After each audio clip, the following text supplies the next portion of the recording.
The Learning Covenant is an approach to pedagogy that I've developed over the past 24 years and use in all of my class to varying degrees. It's an explicit agreement between you, me, and other students concerning what your involvement in this class is going to be. Why this approach? In the first case, this approach allows for greater individual freedom and flexibility. The college has certain reasons and objectives for requiring you to take a course in religion. It's true that you didn't have to take this particular class, but you had to take a religion class. You just happened to be lucky enough to be in mine. But I realize it's a required class, and perhaps you wouldn't take it if you didn't have to. Hopefully by the end of the class you'll be glad you did. But in light of the required nature of the class, I'm seeking to provide you some voice and say in what you'll do, when you will do it, and how you'll be evaluated, rather than dictating everything for you. This will become clearer when I go over the content of the covenant. Second, the covenant states everything clearly and explicitly. Once it's completed and agreed upon, you'll know exactly what you have to do and when. There'll be no guessing at that point. Of course, there's an opportunity to make changes, as you will see, but this is only if you initiate it. I'm not going to change it on you or add anything to it. Third, the Learning Covenant allows you to take some responsibility for your own learning. My experience over the years is that students come to college out of high schools where you are passive participants. You're required to learn certain material to pass a test, and the constraints upon you are fairly heavy. But college and life, for that matter, are about so much more. No matter what career path or profession you choose, you'll be expected to take initiative and assume responsibility. If you don't do what you're supposed to do, the blame falls on you. No one will be looking over your shoulder. The Learning Covenant gives you the opportunity to begin to take some responsibility for the learning you achieve in this class. So how do you go about the development of a Learning Covenant? Well, the first thing you need to do is understand what you need to learn. I realize that you're taking a required course, and you may not even take this course if you didn't have to, although for some of you want to travel to Italy. But anyway, what this means is think about whatever vocation or profession you're choosing. Is there something there that you would need to learn in order to enable you to do that better, or even more broadly to enable you to be a more informed citizen in the world?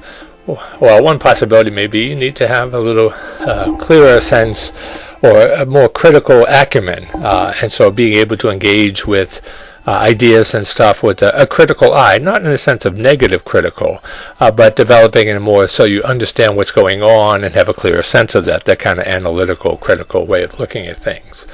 If that's the case, then you might want to write a learning objective based on that to improve your analytical skills, and a variety of ways to do that. The reason for the learning objectives is similar to what experience of Alice in the Looking Glass when she comes upon a fork in the road. She looks at the fork and she says, "Oh bother, I'm not sure which way to go." And Cheshire Cat appears and says, "Well, that depends on where you're trying to get to." And she says, "Well, it doesn't matter where I get to." And then he said, "Well, then it doesn't matter which road you take." Learning objectives help to guide you. And particularly at the end of the semester, I'm going to ask you, did you meet your learning objectives? To give your own assessment whether you're able to do that. That's why you write that. So, for example, if you need to develop your critical thinking skills, you could write it to improve my critical thinking skills. Then you need to identify appropriate learning activities. I have an activity options sheet that you can go to. There's a whole list of activity options that are possible there that you can choose to meet your learning objectives. And you don't have to choose from them. In fact, the last activity option is wildcard, where you can develop one that you want to do, and it really depends. And we can talk about what it is you're going to do and how you're going to meet your learning objective related to that activity. Next thing you need is to provide evidence. Each of the activity options that I give have evidence attached to them, a presentation, artwork, a paper, or whatever, something to demonstrate that you have actually done that activity in search of meeting the learning objective.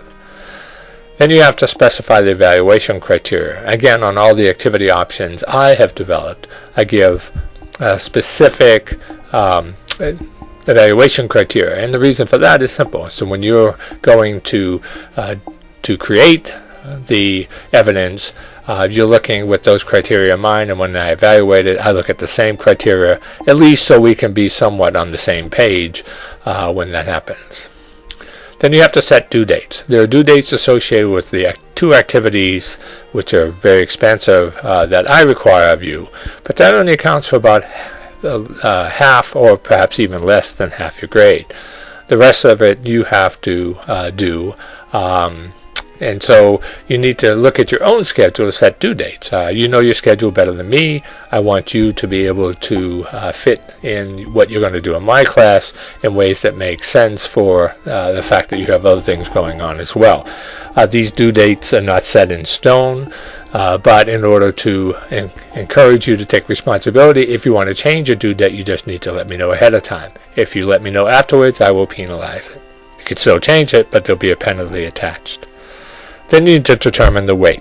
The total for the course, if you got all the points, is 400 points. And if you look in the syllabus, you can see how what an A would be, a B, etc. And some activities, some weights are determined by the activity options. So, for example, a lecture opportunity only counts 50 points. You can count it for up to 100 if you did 2, but that's the way that it's working. You determine that based on how you want to set it out. What happens, though, if you had a weight attached to something? It could be worth, you said it's going to be worth 100 points, which the activity would allow.